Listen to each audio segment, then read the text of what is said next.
Recorded Books Incorporated presents an unabridged recording of Part 2 of The Age of Fable by Thomas Bulfinch, narrated by George Guidall. This recording is copyrighted 1995 by Recorded Books Incorporated.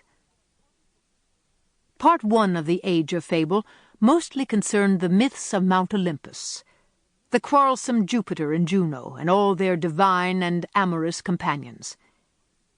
In this volume, Thomas Bulfinch first turns his attention to the mortal heroes of Greece and Rome, the warriors of the Trojan War, and finally to the myths of ancient Europe and the East, Odin, Thor, the Valkyries, elves, and druids.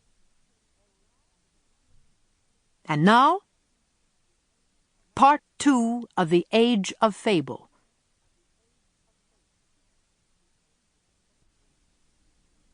Part 3. The Bronze Age.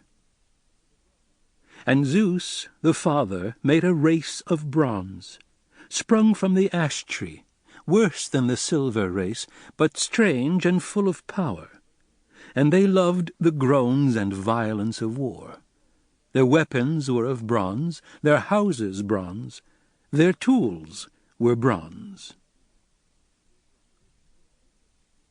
Here Hesiod gives us a clue to actual history, which scholars date from the Stone Age. The areas around the eastern Mediterranean were in the Bronze Age from circa 2500 BC.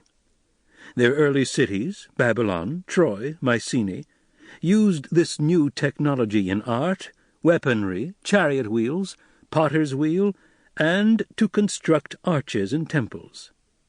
Horses and oxen came into use for work and war. The Trojan War, circa 1100 BC, was fought in the Bronze Age during this long period when bronze first came into use.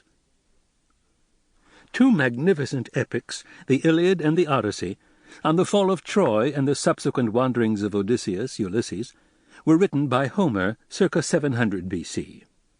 Homer is beloved and revered as the first of our epic poets. He said the gods were divided in their support of this war. For the Greeks were Poseidon, Neptune, Hera, Juno, Athena, Minerva, and Hephaestus, Vulcan. For Troy were Apollo, Artemis, Diana, Aphrodite, Venus, Ares, Mars, and Hermes, Mercury. A modern cruise ship hastens downstream from the Black Sea into the Aegean, while passengers throng. Sample complete. Ready to continue?